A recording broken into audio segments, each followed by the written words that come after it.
So, hi everyone to an episode of our show. So, this is the first episode of Qumagnates show, and we are going to be doing it every week. So, yeah, so this is the first episode. So, this is my co-founder, Frisco of Qumagnates. I'm the founder basically. So, yeah, let's go. Uh, Frisco. Yeah, because start with the interview. Let's start Yeah, with the yeah, interview. yeah. Let's get down straight to business at this. So first of all, you said Q magnets. So I think our viewers deserve the right to know what Q magnets is or what Yeah. we do. So, Qmagnet is a media intelligence platform, basically. So you were saying Mm. media and information and And intelligence market platform. intelligence. Yeah. So that I think.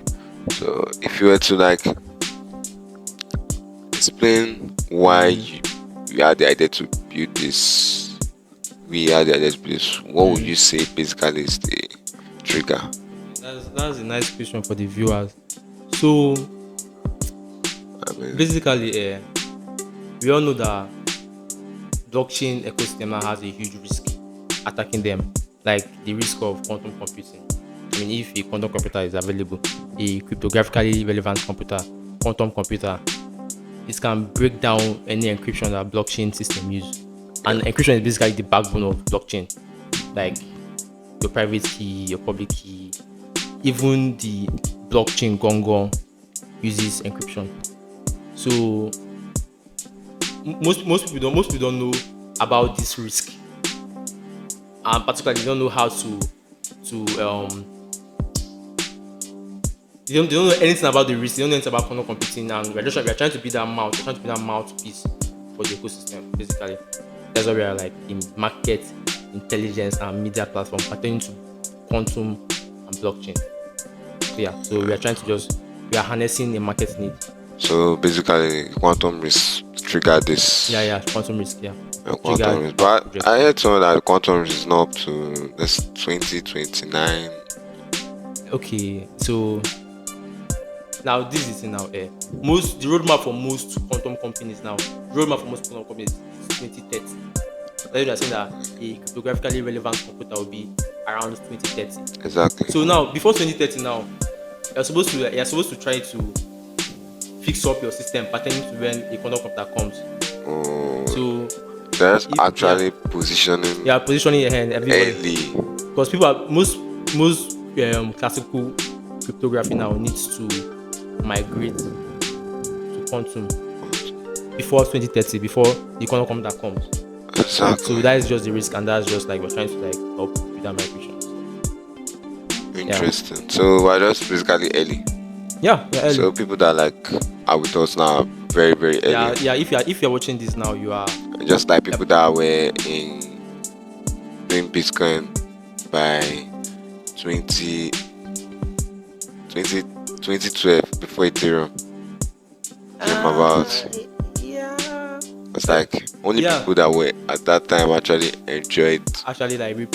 read from Oh, Ethereum. well, honestly, I'll say in the quantum computing ecosystem, basically, I'll say we are before, like we are 5 years before 2008 when Bitcoin was brought up, like in the whole quantum ecosystem. Exactly. Basically, like, we are like 2026. 2020, we are 2004 Wow, that's before in the quantum ecosystem, like before the invention of of quantum computer of of quantum computer Bitcoin. that can add of Bitcoin. Yeah. Okay. So you see how early we are. That's like people that have already cracked the financial loophole by 2004. Yeah. They're already like it's basically research and development is still coming. You know, Bitcoin, like before Bitcoin came, like all those cryptography schemes were not available. Exactly. They were just simple They were or just like offshoots. Bitcoin actually just like unify those things. exactly So like Bitcoin are like unified, brought about hashes, blah blah blah. basically what we're trying to avoid, what we're positioning for is a quantum risk. Yeah. So and what is going to cause that quantum risk is actually quantum computers. Computers, yeah. So can you just like give us what's quantum computers like? So now this is where I get really excited.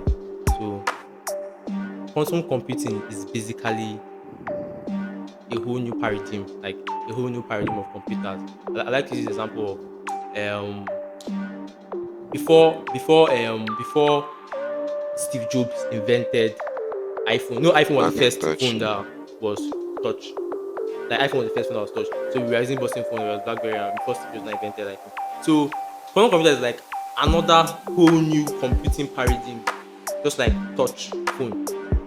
Paradigm. Yeah, paradigm because it's like Like it's actually everything different. paradigm, but not Paradigm, paradigm, paradigm. paradigm. Dude, So it's just basically a whole new computing paradigm. Like what's the question again? Sorry, what is quantum quantum computing. computer at like a base level? We don't need to go into Okay, different so detail. quantum computing is just like a computer that uses physics principles like superposition, entanglement, interference to make the computer more powerful than our everyday computers.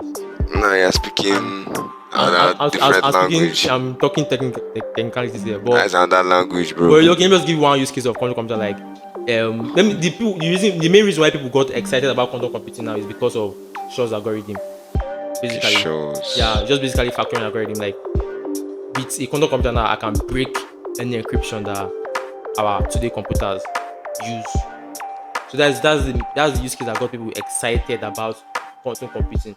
But quantum computing has other use cases, has other crazy use cases, basically. So it's a more powerful computer, as you already know, with Shor's algorithm. And the only limitation that now is that it's still the physics is already there. It's just an engineering problem that is making it not available now. So once we just it's just like Bitcoin. That's what I say. It's just like Bitcoin in 2004. You understand? Audio bits and pieces of Bitcoin are already available.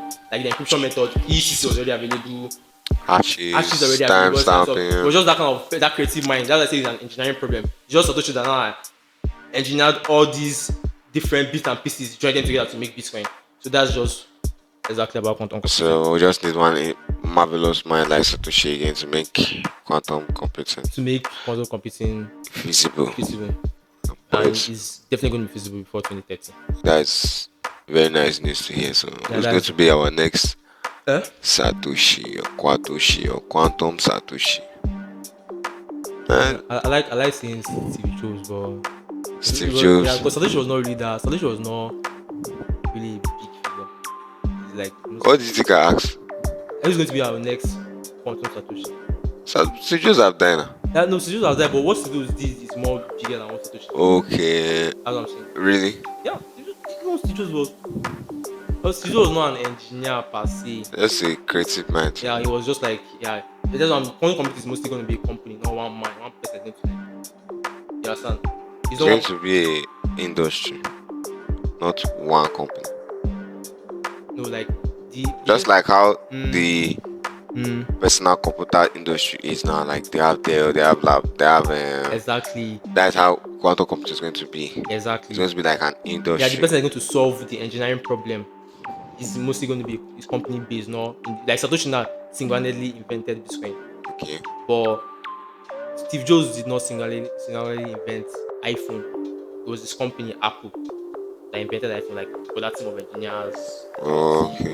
it's going to be like that, not really A one a man job. yeah, It's always going to be a one man thesis because yeah, yeah, Satoshi yeah. didn't actually create Bitcoin. He just wrote the thesis of what he believed. Because Uh, if I'm not mistaken, the mm, paper dropped. I think late 2008, mm, around October around 31st. like I think 2009 was when The first block was mined, okay, that was when it was and then January 3rd. But mm, the paper was dropped. So it was one man that dropped the paper, yeah, but yeah, it's yeah, not yeah, one yeah. man that created Bitcoin. Because Okay, true, true. I'm very sure that there's a Bitcoin Yeah, GitHub that plenty yeah, engineers had plenty. to Yeah, yeah, yeah, exactly. exactly. So one Yeah, man cannot build anything. true. You have to like so at least let's just imagine that the paper has not yet dropped yet. Yeah, in fact, like the how the idea of quantum computing itself was one man paper that brought about it.